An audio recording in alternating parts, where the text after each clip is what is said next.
Hello guys, it's Istaria here again. This time I'm reviewing the Escape Lounge, which is located within the Stansted Airport in London. And what's even better, I got some outside help for this one, because we arrived at a time where the security was closed, as was the lounge, which meant we had to wait a few hours in the public lobby area, and in order to kill the time, we had a chat with some strangers who also had an early morning flight. One of them was a lovely lady who was on her way to Bratislava and had never been to an airport lounge before. Since my trusty icy white card comes with the ability to take in a guest for free, I figured I'd offer her the opportunity to join us. My friend who I was traveling with on this trip had a jade green card of his own, so all it took was the two Crypto.com cards to gain access for all three of us via the lounge key network. Upon arriving, it wasn't very crowded at all. Less than 10 people, which included us, queued at the entrance. But it quickly started filling up right after. It was obvious that this lounge was very popular. Anyway, at this point everything was still neat and shiny, but of course I didn't take the opportunity to record right away and instead took this footage when it was quite crowded later on, which in turn made it pretty hard to capture the full essence of the area because I didn't want to be bothering people too much. Regardless, the area was big and there was plenty of space to sit around. There was some art and decor which definitely made the lounge more visually appealing, and you know when things around you look pleasant, it's much easier to get some relaxation going. There were a few flight info screens, which was handy because as it should be in the lounge, you won't be hearing any announcements, and as pleasant as it was, it's probably still a good idea not to miss your flight. If you are into plane watching, it is possible to get seated accordingly and do just that, but keep in mind Stansted is a relatively small airport, so you probably won't see any huge ones. And now let's get to my favorite bit, the food. I would say the selection was quite plentiful and it was refreshing to see some hot food being served, even though it was still a really early morning.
Roasted tomatoes.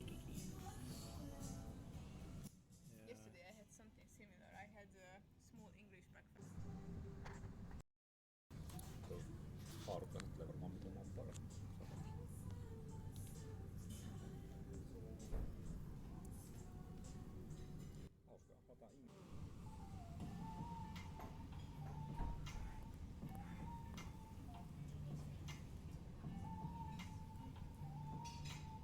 And now it is time to rate this lounge. The categories are the same as always. Accessibility, which is about how easy it is to get access. Does it accept lounge key, priority pass? Is it open most of the time? Is it in an area that is easy to reach, etc. Amenities such as toilets, sleeping areas, work areas, showers, recharge options, flight info screens, etc. Comfort is simply a score of overall comfort. The seats, the view, space available, crowdedness, the level of service, etc.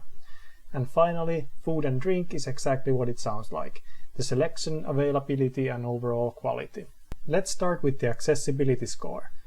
I gave it only 2 stars because although it opens at early in the morning, it closes down very early at 5, which in an international airport is not very good.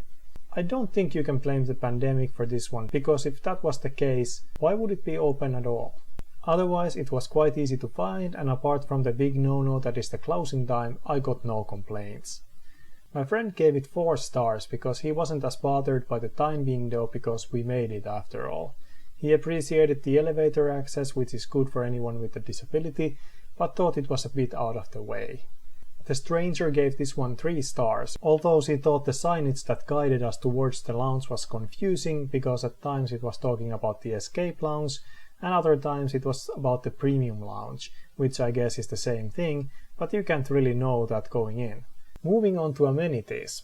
I gave this one 2 stars because this lounge was seriously lacking in them. One had to go out of the lounge to visit the bathroom, which was a big negative for me.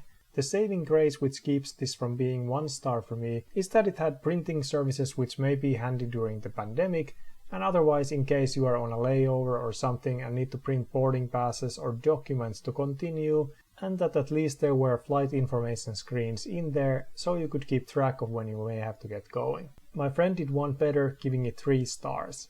He too didn't appreciate the lack of the bathroom, but he didn't penalize the lounge as heavily for that because at least it was kind of close by. The stranger also gave this one 3 stars. She appreciated that the bathroom was at least kind of close and was well maintained. She also appreciated the plentiful charging options and the flight information displays in the lounge. Next up, comfort. I really liked this lounge, especially in the beginning just when it opened, because it had a vast space with not so many people and everything was super clean and tidy. Of course, that kind of changed as people started pouring in, but I felt like there was still enough space and the service level was good enough that I wasn't bothered by the apparent crowdedness. I was thinking between 3 and 4 stars, but in the end I think 3 stars in this category for the escape lounge would not do it justice. My friend appreciated the comfort levels as well. Lots of space to sit down, sofas and even an indirect possibility to take a nap, although the spaces weren't quite meant for that. He was even considering 5 stars, but opted for 4 in the end. The stranger agreed with us on this one. She would have appreciated a special corner for kids to sequester them from the other guests and to have something interesting for them to do. She also felt special needs people could have used some more help, but enjoyed the music, atmosphere and the lighting, as well as the very attentive and good service. She also appreciated the little touches such as the recycled toothpicks and napkins. Finally, we are again at my favorite category. I'll start this one off by saying that I was very impressed by the food and drink selection in the lounge. Hot food right away, although it was really early, and at least some of it was very tasty, such as the hash brown bites.